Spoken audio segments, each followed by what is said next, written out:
दुनिया में कुछ जगहें ऐसी होती हैं जिनके बारे में सिर्फ एक बात कही जा सकती है। वो जगहें एग्जिस्ट करती हैं लेकिन शायद हमारे लिए नहीं।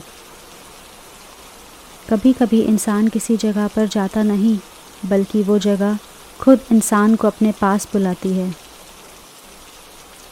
आज की कहानी है आदित्य की और एक ऐसे कमरे की जो होटल में था लेकिन शायद दुनिया में नहीं। नवंबर की एक ठंडी रात थी। पहाड़ों में बारिश का मौसम था। सड़कें खाली थी और धुंध इतनी गहरी थी कि कार की हेडलाइट्स भी कुछ ही दूर तक रास्ता दिखा पा रही थी। आदित्य मेहरा एक ट्रैवल राइटर था। उसका काम था पुरानी और अनजान जगहों की कहानियाँ लिखना। उसे हमेशा से ऐसी जगहें पसंद थी जहाँ लोग कम जाते थे, जहाँ हर दीवार के पीछे कोई पुरानी कहानी छुपी होती थी। इसी वजह से वो इस बार आया था एक छोटे से पहाड़ी शहर में, एक पुराने होटल के बारे में लिखने। होटल का नाम था हिल व्यू होटल। रात के करीब 9 बज रहे थे। बारिश तेज़ हो चुकी थी। आदित्य की कार एक पुराने लोहे के गेट के सामने रुकी। गेट के ऊपर एक बोर्ड लगा था, हिल व्यू होटल। पेंट उतर चुका था, लेटर्स पुराने लग रहे थे, लेकिन बिल्डिंग अब भी खड़ी थी, जैसे वक्त ने उसे छुआ ही नहीं। आदित्य अंदर गया। रिसेप्शन पर सिर्फ एक आदमी था, सफ़ेद बाल, पुराना स्वेटर और आंखों में एक अजीब सी शांति। रूम चाहिए? उस आदमी ने पूछा। हाँ, आदित्य ने कहा, एक रात के लिए। बुज़ुर्ग आदमी ने रजिस्टर खोला। आदित्य ने अपना नाम लिखा, आदित्य मेहरा। उस बुज़ुर्ग ने नाम पढ़ा, फिर ड्रॉर खोला, एक पुरानी पीतल की चाबी निकाली। उस चाबी के साथ एक छोटा सा वुडन टैग था। उस पर लिखा था 309। आदित्य ने चाबी ली, लेकिन वो बुज़ुर्ग कुछ बोलना चाहता था। उसने एक पल के लिए आदित्य को देखा, फिर कहा, सर, एक बात याद रखिए। आदित्य रुक गया। अगर रात को कोई आवाज़ आए तो दरवाज़ा मत खोलिएगा। आदित्य हल्की सी स्माइल के साथ बोला, पुराना होटल है क्या? बुज़ुर्ग ने बस इतना कहा, पुरानी जगहों में हर आवाज़ का मतलब नहीं समझना चाहिए। रूम 309 तीसरी मंजिल पर था।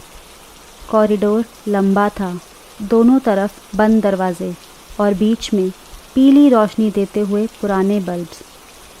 आदित्य ने चाबी घुमाई, दरवाज़ा खुला। कमरा काफ़ी सिंपल था। एक बेड, एक टेबल, एक पुरानी अलमारी और एक बड़ी सी खिड़की। खिड़की के बाहर सिर्फ बारिश थी। आदित्य ने कैमरा निकाला, कुछ तस्वीरें लीं, फिर अपना लैपटॉप खोला और लिखने लगा। होटल के बारे में, उसकी हिस्ट्री के बारे में और उस अजीब बुज़ुर्ग के बारे में। रात बढ़ती गई, बारिश और तेज़ होती गई। आदित्य ने घड़ी देखी, 2:10। उसने लैपटॉप बंद किया और सोने चला गया। कुछ देर बाद आदित्य की आंख खुल गई। उसे लगा शायद कोई आवाज़ आई है। उसने आंखें खोली। कमरे में अंधेरा था, सिर्फ बाहर बिजली चमक रही थी। फिर 3 बार किसी ने दरवाज़ा खटखटाया था। आदित्य सीधा उठा। उसकी नज़र दरवाजे पर थी। कुछ सेकंड्स तक कोई आवाज़ नहीं आई। फिर उसे उस बुज़ुर्ग की बात याद आई, दरवाज़ा मत खोलिएगा। आदित्य ने दरवाज़ा नहीं खोला। कुछ मिनट बाद सब शांत हो गया। अगली सुबह आदित्य नीचे ब्रेकफास्ट के लिए गया। वो बुज़ुर्ग वहीं था। आदित्य ने कैजुअली कहा। बुज़ुर्ग का चेहरा बदल गया। आपने खोला? नहीं। बुज़ुर्ग आदमी ने गहरी सांस ली। अच्छा किया, और कुछ नहीं कहा। आदित्य को अजीब लगा। उसने सोचा होटल के बारे में और पता करना चाहिए। वो बाहर गया, होटल की फ़ोटोज़ लेने लगा। फ्रंट साइड, गार्डन, बिल्डिंग, फिर वो रुक गया। उसने बिल्डिंग को ध्यान से देखा। तीसरी मंजिल पर विंडोज़ गिनने लगा। 301 से लेके 308 तक सारी विंडोज़ थी, पर फिर बिल्डिंग का कोना आ गया। आदित्य ने दोबारा काउंट किया, फिर तीसरी बार काउंट किया, लेकिन 309 की कोई विंडो नहीं थी। उसका दिमाग रुक गया। अगर रूम 309 था तो उसकी विंडो कहाँ थी? जिस कमरे में वो सोया था वो बाहर से एग्जिस्ट ही नहीं करता था। आदित्य तुरंत अंदर गया। बुज़ुर्ग से पूछा, रूम 309 कहाँ है? उस बुज़ुर्ग ने उसकी तरफ देखा, तीसरी मंजिल पर बाहर से तो वहाँ कोई रूम नहीं है। बुज़ुर्ग आदमी कुछ देर चुप रहा, फिर बोला, हर चीज़ जो अंदर होती है ज़रूरी नहीं बाहर भी दिखे। आदित्य को ये जवाब पसंद नहीं आया। वो सीधा तीसरी मंजिल पर गया। कॉरिडोर वही था, वही लाइट्स, वही दरवाजे, और आखिर में रूम 309। दरवाज़ा खुला हुआ था। अंदर सब कुछ वैसा ही था। उसका बैग, उसका लैपटॉप, उसका कैमरा, जैसे कुछ हुआ ही नहीं। लेकिन टेबल पर एक नई चीज़ थी, एक पुराना रजिस्टर। आदित्य ने रजिस्टर खोला। उसमें होटल के पुराने गेस्ट के नाम थे, सालों पुराने। इतने सारे लोग रूम 309 में रुक चुके थे। लेकिन एक अजीब बात थी, हर नाम के सामने सिर्फ एक वर्ड लिखा था, पेंडिंग। आदित्य ने उस बुज़ुर्ग आदमी से पूछा, ये लोग कौन हैं? बुज़ुर्ग आदमी ने धीरे से कहा, गेस्ट। अभी भी? बुज़ुर्ग ने जवाब नहीं दिया। आदित्य ने डिसाइड किया कि वो होटल छोड़ देगा। उसने बैग उठाया, रिसेप्शन पर गया, चाबी वापस रखी। मैं जा रहा हूँ।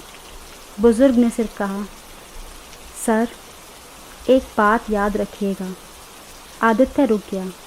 जो लोग रूम 309 में रुकते हैं वो अक्सर होटल से चले जाते हैं, बस उनका एक हिस्सा यहीं रह जाता है। आदित्य ने उस बात को इग्नोर किया, कार स्टार्ट की और होटल से निकल गया। लगभग 1 घंटे बाद उसे याद आया, उसका बैकपैक वो होटल में रह गया था। उसमें लैपटॉप था, कैमरा था, सारे डॉक्यूमेंट्स थे। वो वापस मुड़ गया, लेकिन जब वो वापस उस जगह पहुंचा तो उसकी कार रुक गई। वहाँ कुछ भी नहीं था, ना होटल, ना गेट, ना बोर्ड, सिर्फ एक खाली ज़मीन और कुछ पुराने पत्थर। आदित्य गाड़ी से उतर गया। उसने आसपास देखा, एक बुज़ुर्ग आदमी वहाँ से गुज़र रहा था। आदित्य ने पूछा, यहाँ हिल व्यू होटल था ना? वो आदमी रुक गया। उसके चेहरे का रंग बदल गया। हिल व्यू? हाँ, बुज़ुर्ग आदमी ने धीरे से कहा, बेटा यहाँ कोई होटल नहीं है। आदित्य हंस पड़ा, मैं कल रात वहीं था। बुज़ुर्ग आदमी ने उसकी तरफ देखा, फिर कहा, वो होटल 15 साल पहले जल गया था। आदित्य चुप हो गया। आग? हाँ, रूम 309 में। हवा एकदम शांत हो गई। आदित्य ने अपनी जेब में हाथ डाला। उसके हाथ में अब भी वो पीतल की चाबी थी। 309। बुज़ुर्ग आदमी ने चाबी देखी और पीछे हट गया। कहाँ से मिले तुम्हें ये? आदित्य कुछ नहीं बोल पाया। बुज़ुर्ग आदमी ने धीरे से कहा, ये चाबी मेरे पिता के होटल की थी। उन्होंने कहा था एक दिन कोई वापस आएगा।